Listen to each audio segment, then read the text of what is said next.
మరి ఈ రాత్రి పునరుద్ధానం యొక్క 7 వరసల గురించి ధ్యానించుకుందాం. పునరుద్ధానాలు ప్రకటన గ్రంథంలో ఉండే 20వ అధ్యాయంలో 2 పునరుద్ధానాలు జరుగుతాయి. మొదటి పునరుద్ధానంలో 5 వరసలు లేపబడతారు, పునరుద్ధానం చెందుతారు. తర్వాత రెండవ పునరుద్ధానంలో 6, 7 వరసలు లేపబడతారు.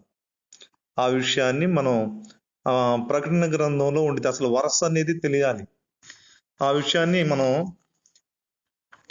మొదటి కొరింథీ, అందరూ బైబిల్ ఉంటే బైబిల్ తీయండమ్మా. నేను చెప్పే ప్రతి వాక్కు, ప్రతి సత్యము, ప్రతి మాట కూడా మీకు రెఫరెన్స్ చూపిస్తాను.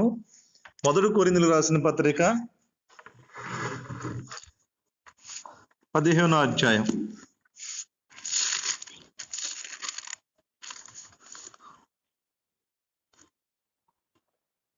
23వ వచనాన్ని ఒకళ్ళు చదవవలను. ప్రతి వాడును తన వరుసలోనే బ్రతుకబడును, బ్రతికింపబడును. చాలమ్మా. ప్రతి వాడును తన వరసలోనే కాడ టిక్ పెట్టుకోండి. వరసలోనే బ్రతికించబడును. ప్రతి వాడును తన వరసలో, అంటే వరస ఉంది. పునరుద్ధానం అంటే అందరూ ఒకేసారి ఎత్తబడటం కాదు అనే విషయం ఇక్కడ మనకు స్పష్టంగా అర్థం అవుతుంది. వరస ఉంది, పునరుద్ధానం వరస ఉంది అనే విషయాన్ని మీరు గుర్తుంచుకోవాలి. అలానే మొదటి కొరింథీయులకు రాసిన పత్రిక 15వ అధ్యాయంలో 40వ వచనం, 41వ వచనాన్ని కూడా చదవండి అమ్మా. నేనే చదివేదా? మరియు ఆకాశ వస్తు, నాకు ఇక్కడ లైటింగ్ ప్రాబ్లం. 40వ వచనం, మరియు ఆకాశ వస్తువు రూపములు కలవు, భూ వస్తువు రూపములు కలవు. ఆకాశ వస్తువు రూపముల మహిమ వేరు, భూ వస్తువు రూపముల మహిమ వేరు. సూర్యుని మహిమ వేరు, చంద్రుని మహిమ వేరు, నక్షత్రముల మహిమ వేరు. మహిమను బట్టి ఒక నక్షత్రమునకును మరి ఒక నక్షత్రమునకును భేదము కలదు కదా. ఈరోజు 2 విషయాలు మీకు దేవుని నామంలో నేర్పాలని చెప్పాలని ఆశపడుతున్నాను. ఒకటి, పునరుద్ధానం వరస అనేది ఉంది, అందరూ ఒకేసారి ఎత్తబడటం కాదు, ఒక వరస ఉంది అనే విషయాన్ని మీకు తెలియపరుస్తున్నాను. రెండోది, పరలోకములో మహిమలు కూడా అందరికి ఒకే మహిమ ఉండదు. అక్కడ కూడా ఇప్పుడు ఆకాశంలో ఉన్న మహిమలు ఎలా వేరుగా ఉన్నాయి. సూర్యుని మహిమ వేరు, చంద్రుని మహిమ వేరు, నక్షత్రం మహిమ వేరు. నక్షత్రం మధ్య ఉన్న మహిమ కూడా వేరుగా ఉండిద్ది. అదే రీతిగా పరలోకంలో కూడా అందరికీ ఒకే స్థలం లేకపోతే ఒకే మహిమ ఉండదు. వారు భూమి మీద జీవించిన విధానాన్ని బట్టి, వారి భక్తిని బట్టి, వారి వైరాగ్యమును బట్టి, వారి పరిశుద్ధతను బట్టి, వారి త్యాగమును బట్టి, వారి సమర్పణను బట్టి, వారు జీవించిన శ్రేష్టతను బట్టి ఉండిద్ది అక్కడ. ఒక్కసారి దేవునికి మహిమ చెప్పండి అందరూ. దేవునికి మహిమ కలుగును గాక అని చెప్పండి అమ్మ అందరికి. అందరు చెప్పండి హల్లెలూయా. కాబట్టి ఇప్పుడు విషయాన్ని నేర్చుకుందాం. ఆ వరుసల గురించి మీకు తేటగా చెప్తాను. మొదటి పునరుద్ధానంలో 5 వరుసలు బాగా గుర్తుంచుకోండి. మొదటి పునరుద్ధానంలో 5 వరుసలు. ఈ మొదటి పునరుద్ధానం అనే విషయాన్ని కూడా మీకు చూపిస్తాను. ప్రకటన గ్రంథం 20వ అధ్యాయం రండి ఒకసారి. ప్రకటన గ్రంథం 20వ అధ్యాయం 5వ వచనం, 6వ వచనం. అక్కడేముండిద్ది? ఆ 1000 సంవత్సరములు గడుచు వరకు కడమ మృతులు బ్రతకలేదు. ఇది మొదటి పునరుద్ధానం. ఈ మొదటి పునరుద్ధానములో పాలుగలవారు ధన్యులు, పరిశుద్ధులై యుందురు. ఇటు వారి మీద రెండవ మరణములకు అధికారము లేదు. వీరు దేవునికిని క్రీస్తుకును యాజకులై క్రీస్తుతో కూడా 1000 సంవత్సరాలు రాజ్యము చేయుదురు. అంటే ఈ మొదటి పునరుద్ధానములో రూపాంతరపరచబడి మొదటి పునరుద్ధానములో ఈ మొదటి 5 వరుసలు ఉన్నామని చెప్పారు కదా. ఈ 5 వరుసలలో లేపబడేవారు ఎప్పుడంటే కృపాకాలము ముగించబడిన తర్వాత, కడబోరం రోగగానే ప్రభు అయిన యేసుక్రీస్తు వస్తాడు. రహస్య రాకడ అంటారు. అప్పుడు నుంచి ఆ రహస్య రాకడ అయిపోయిన తర్వాత శ్రమల కాలం వచ్చింది. అది 7 ఏండ్లు. మొదటి 3.5 సంవత్సరాలు ఒక భాగం, తర్వాత 3.5 సంవత్సరాలు ఒక భాగం, మొత్తం 7 సంవత్సరాలు. శ్రమల కాలం.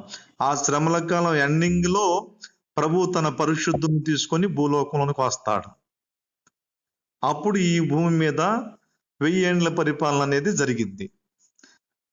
అప్పుడు ఈ మధ్యలో లేపబడిన ఈ ఐదు వరుసలు ఉన్నాయి కదా, ఈ 5 వరుసలు అనేవి ఈ మధ్యలో లేపబడతారన్నమాట. రహస్య రాకడ స్టార్టింగ్ నుంచి, కృపాకాలం ముగింపు నుంచి శ్రమల కాలం ఎండింగ్ లోపు ఎత్తబడే వారే మొదటి పునరుద్ధానంలో 5 వరుసల వాళ్ళు, వీళ్ళు లేపబడతారు.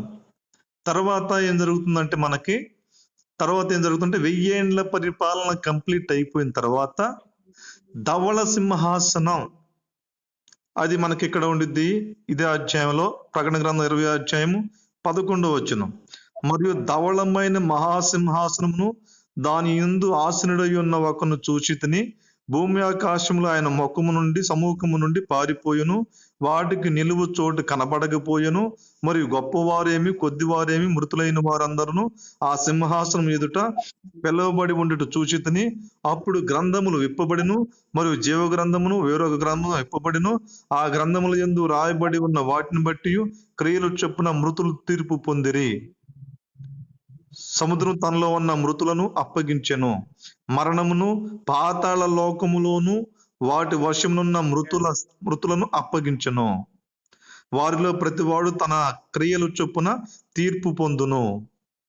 మరణమును మృతుల్లోకమును అగ్నిగుండములో పడవేయబడును అని రాస్తుంది. అంటే అప్పుడే 2వ పునరుద్ధానం. పాతాళంలో ఉన్నవాళ్ళు, సముద్రంలో ఉన్నవాళ్ళు, చచ్చిన అనేకులు అప్పుడు 2 వరుసలుగా లేపబడతారు. 6వ పునరుద్ధానం, 7వ పునరుద్ధానం. వారికి ధవళ సింహాసనం ఎదుట దేవుని తీర్పు అనేది జరిగింది. ఇది మత్తయి సువార్త 25వ అధ్యాయంలో కుడివైపునున్న గొర్రెలు, ఎడమవైపునున్న మేకలు ఉన్నాయి కదా, ఆ గుంపు అక్కడ వాళ్ళిద్దరు అన్నమాట పునరుద్ధానం అక్కడ. అది రేపు చెప్తాను వివరంగా. కాబట్టి ఈ రోజు మొదటి పునరుద్ధానంలో ఉన్న 5 వరుసలు ఎవరెవరు అనే విషయాన్ని మీకు తెలియపరుస్తాను. ఒకసారి దేవునికి మహిమ చెల్లిస్తారా? దేవునికి మహిమ కలుగును గాక. హల్లెలూయా. మనం హల్లెలూయా. చాలా శ్రద్ధగా విందాం ఈ మాటల్ని. చాలా శ్రద్ధగా మన హృదయంలో తీసుకుందాం. దేవుడు మన హృదయాన్ని, మన ఆత్మని ఆయన కృప చేత నింపును గాక. హల్లెలూయా. ఆమేన్. ఈ మాటలన్నీ మంచిగా అర్థమయ్యేటప్పుడు దేవుడు మనందరికి కృప ఇచ్చును గాక. అందరు కలిసి స్తోత్రం ఆమేన్. చేద్దాం. ఒక్క నిమిషం స్తోత్రం చేద్దాం. స్తోత్రం స్తోత్రం స్తోత్రం స్తోత్రం స్తోత్రం స్తోత్రం. ఆమేన్. ఆమేన్. ఇప్పుడు మొదటి పునరుద్ధానంలో దేవునికి మహిమ. ఇప్పుడు మొదటి పునరుద్ధానంలో మొదటి వరుసలో లేపబడే వాళ్ళు ఎవరు? మొదటి కొరింథీయులకు రాసిన పత్రిక 15వ అధ్యాయంలోకి వెళ్దాం. అందరూ బైబిల్ తీయాలి తప్పక. పరిశుద్ధ గ్రంథాన్ని అందరూ తీసి చూడాలి. మొదటి కొరింథీయులకు రాసిన పత్రిక 15వ అధ్యాయం 23వ వచనాన్ని చదువుదాం. ప్రతి వాడును తన వరుసలోనే బ్రతికింపబడును. ప్రథమ ఫలము క్రీస్తు. అదిగో ప్రథమ ఫలము క్రీస్తు. తర్వాత క్రీస్తు వచ్చినప్పుడు ఆయన వారు బ్రతికించబడుతురు. ప్రథమ ఫలం ఎవరంట? మొదటి పునరుద్ధానంలో ఉన్న 5 వరుసలు లేపబడే వారిలో మొదటి పునరుద్ధానం ఎవరంటే, మొదటి పునరుద్ధానంలో మొదటి వరుస ఎవరంటే ప్రభువైన యేసు క్రీస్తు. ఆయన ఎప్పుడు లేపబడ్డాడు. దేవునికి స్తోత్రం కలుగును గాక. హల్లెలూయా. యేసు ప్రభు మరణించి 3వ రోజు సమాధి నుంచి లేచాడు. అది మొదటి వరుసలో, అంటే మొదటి పునరుద్ధానంలో మొదటి వరుసలో యేసు ప్రభువు. ఇప్పుడు మనం చూస్తే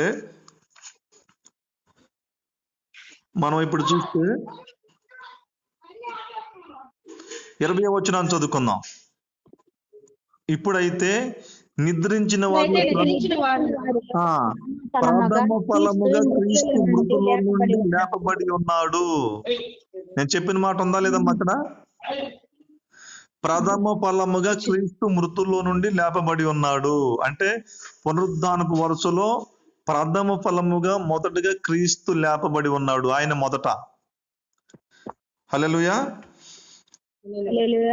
తర్వాత మనం చూస్తే ఆయన గురించి మనం ధ్యానించుకుంటే 2వ కొరింథీయులకు రాసిన పత్రిక 5వ అధ్యాయం 21. నోట్స్ ఉంటే నోట్ చేసుకోండి. ఆయన నేను వరుసగా చెప్పుకుంటూ పోతాను. ఆయన పాపం ఎరగని వాడు అని రాసింది అక్కడ. మొదటి పేతురు రాసిన పత్రిక 2వ అధ్యాయం 22వ వచనంలో ఏమిటంటే ఆయన పాపము చేయలేదు. మొదటి యోహాను రాసిన పత్రిక 3వ అధ్యాయం 5వ వచనంలో ఆయన యందు పాపమేమీ లేదు. హెబ్రీయులు రాసిన పత్రిక 7వ అధ్యాయం 26వ వచనంలో ఏమంటుందంటే ఆయన పవిత్రుడును నిర్దోషు నిష్కళంకుడై ఉన్నాడు, నిష్కళంకుడై ఉన్నాడు అని రాసి ఉంటుంది. దేవుని నామానికి మహిమ కలుగును గాక. ఆమేన్. కాబట్టి దేవుని బిడ్డలారా, మొదటి పునరుద్ధానంలో మొదటి వరుసలో మన ప్రభు ప్రథమ ఫలముగా ఉన్నాడు. ఆయన పాపం చేయలేదు, ఆయన పాపం ఎరగలేదు, ఆయన పవిత్రుడు, ఆయన నిర్దోషి, ఆయన పరీక్షించబడి, హెబ్రీ రాసిన పత్రిక 4వ అధ్యాయం 15లో కూడా ఉండిద్ది, ఆయన పరీక్షించబడి శోధించబడి యథార్థముగా కనబడెను. ఏ పాపానికి ఆయన లొంగిపోలా. శోధించబడ్డాడు, పరీక్షించబడ్డాడు, అయినా ఆయన పరిశుద్ధుడిగానే ఉన్నాడు. దేవుని నామానికి మహిమ కలుగును గాక. ఒక మనిషికి ఎలాంటి శోధన పరీక్షలు కలుగుతాయో అవి యేసు ప్రభు ఈ లోకంలో ఎదుర్కొన్నాడు, కానీ పరిశుద్ధుడిగానే జీవించాడు. అందరికీ, భూలోకంలో ఉన్న మనుషులందరికీ ఆయన మాదిరి. రక్త శరీరంతో ఉండి కూడా వీటిని జయించవచ్చు ప్రతి మానవుడు నా యందు విశ్వాసం ఉంచితే అని చెప్పటానికే ఆ శోధనల పరీక్షలో కూడా ఆయనకు ఎదురైని ఆయన వాటిని జయించి చూపించుడు, ఇలా మీరు కూడా జీవించవచ్చు నా యందు విశ్వాసం ఉంచితే అని ప్రభువు చెప్పిన అర్థం. దేవునికి మహిమ కలుగును గాక. పునరుద్ధానములో 2వ వరుసలో ఎవరు ఎత్తబడతారు చెప్పండి అమ్మా. మీలో ఎవరికైనా ఐడియా ఉంటే చెప్పండి. మృతులు, ప్రభునందు నిద్రించిన వారు. అందరూ లేపబడతారు. ప్రభునందు నిద్రించబడిన ఒక్కసారి లేపబడరమ్మా, వరుస ఉండిద్ది.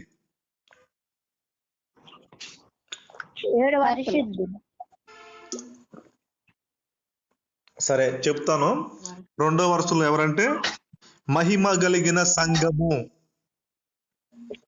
దానినే వధువు సంఘం అంటారు, పెండ్లి కుమార్తె అంటారు, కన్యక అంటారు,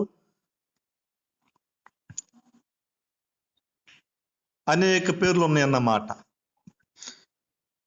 మొదటి కొరింథీయులకు రాసిన పత్రిక 15వ అధ్యాయంలో 23వ వచనం చదువుతామా? 23వ వచనం ఇందాక కూడా చదివాము.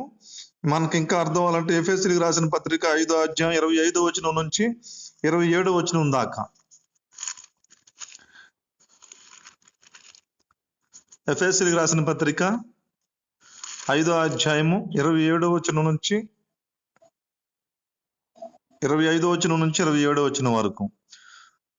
పురుషులారా మీ భార్యలను ప్రేమించుడి, అటువలే క్రీస్తు కూడా సంఘమును ప్రేమించి అది కళంకమైనను ముడతైనను అట్టిది మరి ఏదైనను లేక పరిశుద్ధమైనది గాను దోషమైనది గాను మహిమ గల సంఘము గాను ఆయన తన ఎదుట దాన్ని నిలవబెట్టుకొనవలనని వాక్యముతో స్నానం చేత దాన్ని పవిత్రపరిచి పరిశుద్ధ పరచుటకై దాని కొరకు తన్ను తాను అప్పగించుకొనెను.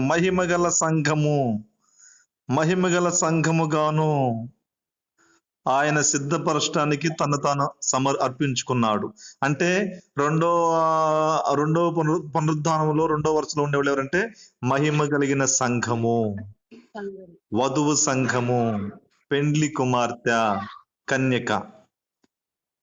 కాబట్టి దేవుని బిడ్డలారా, ఇంకా చెప్పాలంటే వీరెవరంటే క్రీస్తు యేసుకు కలిగిన సమానమైన సంపూర్ణతలోనికి ఎవరైతే ఎదుగుతారో వారు. దేవునికి మహిమ కలుగును గాక. ఇంకా స్పష్టంగా చెప్తాను. మొదటి దశలోనికి రాసిన పత్రిక 5వ అధ్యాయం 23వ వచనంలో ఉండిద్ది. మొదటి దశలోనికి రాసిన పత్రిక క్లుప్తంగా చెప్పాల్సి వస్తుంది టయాన్ని బట్టి, అయినా పర్లేదు. మొదటి దశలోనికి రాసిన లోకులు నెమ్మదిగా ఉన్నది, భయమేమీ లేదని చెప్పుకొనుచుండగా. మొదటి దశలోనికి రాసిన పత్రిక 5వ అధ్యాయము 23వ వచనము. సమాధానకర్తయగు దేవుడే మిమ్మును సంపూర్ణముగా పరిశుద్ధపరచును గాక. ఆ, మీ ఆత్మయు జీవమును శరీరమును ఆ, మన ప్రభు అయిన యేసుక్రీస్తు రాకడి యందు నిందారహితముగాను సంపూర్ణముగాను ఉండునట్లు ఆ, కాపాడబడును గాక. ఆ. మిమ్మును పిలుచువాడు నమ్మకమైన వాడు గనుక అలాగు చేయును. అంటే వధువు సంఘం, పెండ్లి కుమార్తె, కన్యక, మహిమగల సంఘం అంటే ఎవరు వారంతా ఒక మహిమగల సంఘంగా అయి ఎత్తబడేదంటే ప్రాణములో, ఆత్మలో, శరీరములో సంపూర్ణముగా పరిశుద్ధపరచబడిన వారు, క్రీస్తు యేసుకు కలిగిన సమానమైన సంపూర్ణతలో ఎదగటానికి అపోస్తుల బోధని, ఉపదేశాన్ని నేర్చుకొని జీవితాన్ని కట్టుకుంటూ ఒక జీవంతో కూడిన నిరీక్షణతో బ్రతుకుతూ ఎవరైతే ప్రాణములో, ఆత్మలో, శరీరములో సంపూర్ణంగా పరిశుద్ధపరచబడతారో, ఆ పరిశుద్ధతలోకి ఎవరైతే ఎదుగుతారో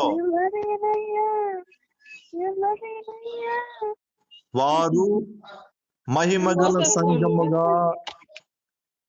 కట్టబడి ప్రభు రహస్య రాకడలో వాళ్ళు ఎత్తబడతారమ్మా. అర్థమైన వాళ్ళు ఒకసారి అల్లి చెప్పండి. హల్లెలూయా. అందరూ చెప్పాలి. అర్థమైన వాళ్ళు. అర్థం కాకపోతే మళ్ళీ చెప్తాను. హల్లెలూయా.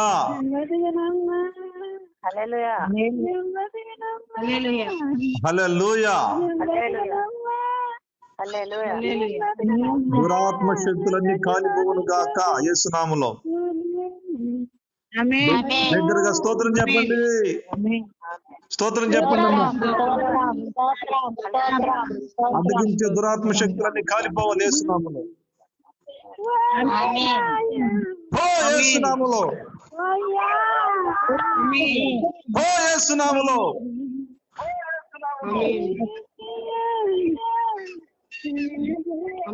నా ప్రభువుకు మహిమ కలుగును గాక. వాక్య భాగంలో కొడదామమ్మా.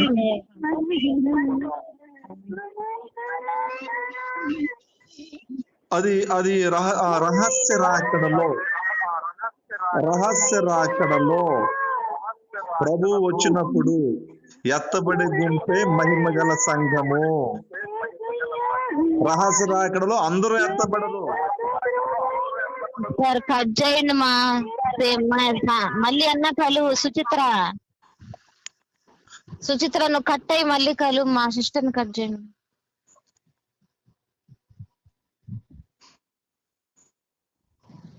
Okay pastor. గట్టిగా చూద్దాం హల్లెలూయా అని. సరే గుర్తుంచుకోండి అమ్మా. ఆత్మలో, జీవమందు, శరీరమందు సంపూర్ణముగా పరిశుద్ధపరచబడి ఉపదేశములో, జ్ఞానములో ఎదుగుతున్న వారు, యేసుక్రీస్తుకు సమానమైన సంపూర్ణతలోనికి ఎదుగుతున్న వారు ప్రభు రహస్య రాకడలో ఎత్తబడతారు. ఈ రహస్య రాకడ ఎప్పుడు జరిగిద్దంటే కృపాకాలం ముగించబడగానే ప్రభు వచ్చేస్తాడు.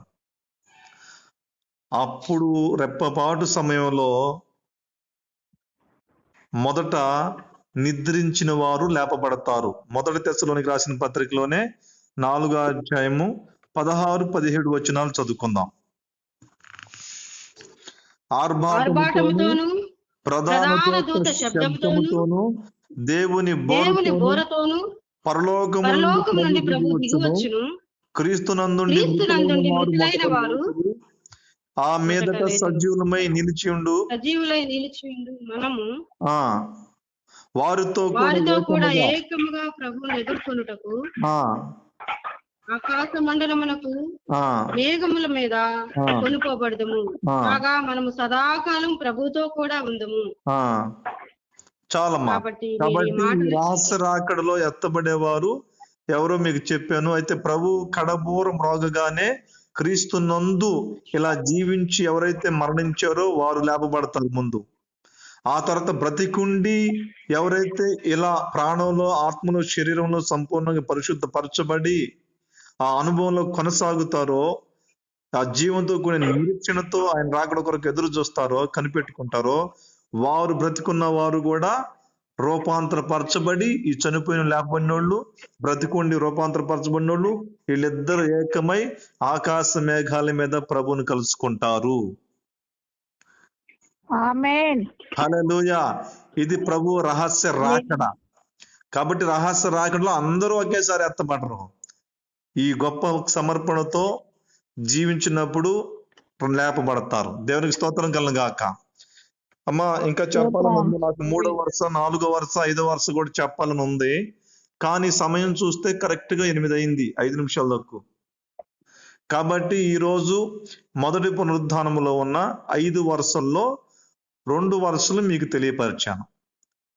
ప్రభు చిత్తమైతే ఈ మొదటి పునరుద్ధానములో ఉన్న 3వ వరుస, 4వ వరుస, 5వ వరుస మరొకసారి చెప్తాను. 2వ పునరుద్ధానంలో ఉన్న 6, 7 వరుస మరొకసారి చెప్తాను. ఎందుకంటే టైం ఖచ్చితంగా ఫాలో అవ్వాలి. నేను ప్రభు నాకు ఎంత టైం ఇచ్చారో అంత టైం తీసుకోవటమే న్యాయం. కాబట్టి మీకు ఈరోజు నేను ఈ విషయాలు మీకు తెలియపరిచాను. ఈ మాటలు మనందరి హృదయాల్లో నాటబడి ఈ యొక్క వాక్యానుసారంగా, ఉపదేశానుసారంగా మనం సిద్ధపడినట్లుగా దేవుడు మనకు సహాయం చేయను గాక. ఆమేన్. హల్లెలూయా. అందించిన పాస్టర్ గారికి మా హృదయపూర్వకమైన వందనాలు చెల్లిస్తున్నాను. పాస్టర్ గారు వందనాలమ్మా. అందరికి వందనాలు. ప్రైజ్ లార్డ్ అమ్మా. ఈ అవకాశం ఇచ్చిన వాక్యం కల్లింపు కోసం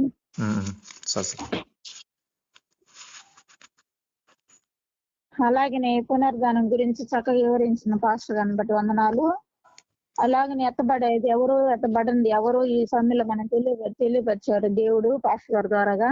ఆ విధంగా మనం జీవించినట్లుగా మన